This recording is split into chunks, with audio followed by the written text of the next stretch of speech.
free training, free assessment, makakuha kayo og national certificate. Mahumanang training, during our graduation, magkita na itong pag-valid with mayor, makareceive mo sa inyong allowance. So, asa ka? Di ka i-redeem. Makatraining na ka, ma-assessment pa ka, na-apply gawatunon ikan sa gobyerno. Si Dato Madrigal Jagalan, Mawin, atong representative because PCA. Atong mga kauban sa buhat. Atong mga kauban ang nag-provide o eskwelahan sa kaning TESDA-accredited institutions na may magpahigayon sa pagtulog ng mga kanan.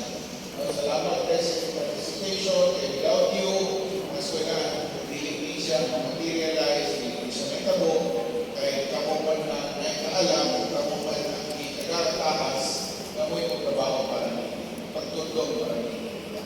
So, hindi na akong task on. Mula-mula pagsunod na ako, amin akong dressmaking is that. Pagsunod na ako, kaya kung may mga kailang, si Mayor ng Iligan. I was thinking, eventually I realized na may markings. Driving sila, kanina sa agriculture, so uban na computer technician, lain-lain mga kurso sa lain-lain sila. So, congratulations, no? Ano? Wako mo na i-graduate, i-graduate ako. Ano? Swerte kayo mo kay kamo na pili. Okay. 209.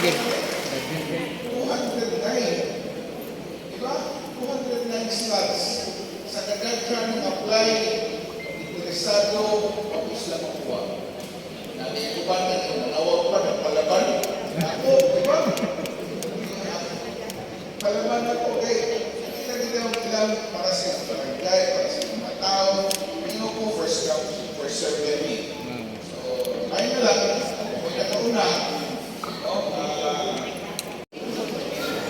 Point 5, panorama session. Okay, na count of 3, 2, 1, smile. Okay, nice sign. Nice sign. Okay.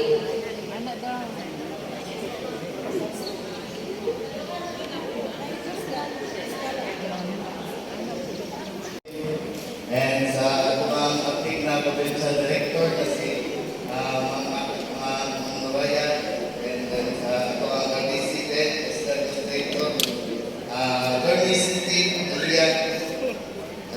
Ali Limbaw. Good morning, ma'am. So wala pa kayo sa Philippine Coconut Authority ang biyak sa Philippine Coconut Authority sa mga provincial manager na si Muhammad Faiz Mahagili in partnership with the TESDA